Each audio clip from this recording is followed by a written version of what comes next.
Magandang umaga mga ka-binders, no? So, mayroon tayong picture dito o kinuha sa ibang page, no? So, in-save ko lang sa gallery, din ginawa kong content, no? So, nakapost naman dito, ito siya, no? Ayan. Si Rizal at saka si Duterte, no? Sabi po nung DDS na nag-post nito, ang kanilang poon na si Duterte ay kasing talino daw ng utak ni Rizal. Paano nyo masasabi na si Duterte ay kasing talino ni Rizal? Si Rizal makabayan, makatao at makabansa.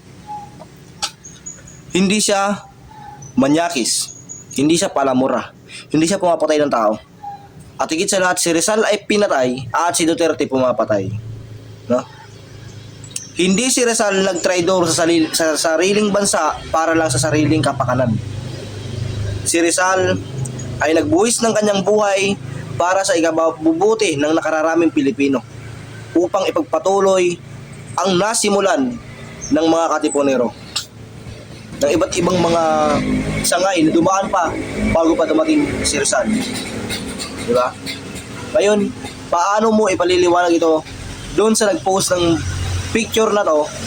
Paano mo ipaliliwanag na si Duterte ay kasing talino ng utak na meron kay Rizal?